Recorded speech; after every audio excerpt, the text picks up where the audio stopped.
तर राज्य निवडणूक आयुक्तांना पदावरून हटवण्याची मागणी काँग्रेस आमदार नाना पटोले यांनी विधानसभेमध्ये केली आहे। राज्य निवडणूक आयुक्तांचा कारभार पारदर्शक नाही असा आरोप पटोलेंनी केला आहे। तर निवडणूक आयुक्तांना पदावरून हटवण्याचा अधिकार सभागृहाचा नाही अशी माहिती विधानसभा अध्यक्ष राहुल नार्वेकर यांनी दिली आहे। भारतीय राज्यघटनेच्या कलम 243 क मध्ये नमूद असलेल्या स्वायत्त, निष्पक्ष व पारदर्शक निवडणूक प्रक्रियेच्या मूलतत्वांना बाधक आहे। या कारणास्तव सदर कृती ही राज्य निवडणूक आयुक्ताविरुद्ध महाभियोग समान प्रक्रिया राबवण्याची गरज असल्याचे माझे मत आहे।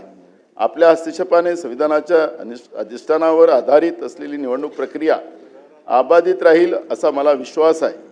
भारतीय राज्यघटनेचे कलम 243 क मधील तरतुदीनुसार राज्याच्या राज्य निवडणूक आयुक्ताविरोधात बेकायदेशीर कृत्य केल्याबद्दल त्यांना पदावरून दूर करण्याची आवश्यक प्रक्रिया तात्काळ सुरू करण्यासाठी आपण शासनाला निर्देश द्यावा।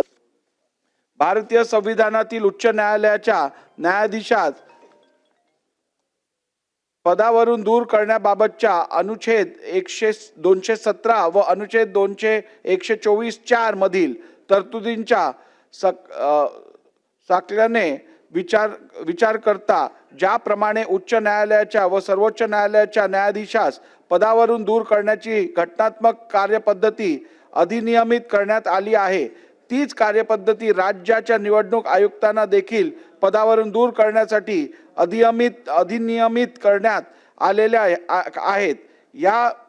याबाबतची अधिकारिता ही केवळ संसदेची असून राज्य विधिमंडळामध्ये राज्याच्या निवडणूक आयुक्तांचा पदावरून दूर करण्यासाठी प्रक्रिया करता येणार नाही व तसे संविधानाला अपेक्षित नाही। हे सभागृह संविधानानुसार कामकाज करणारे सभागृह असून संविधानाला अपेक्षित नसलेल्या कार्यपद्धतीत अवलंबणे अपेक्षित नाही।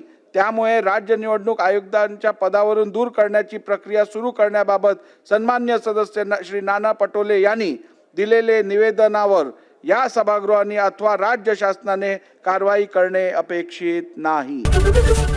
एबीपी माझा, उघडा डोळे बघा नीट।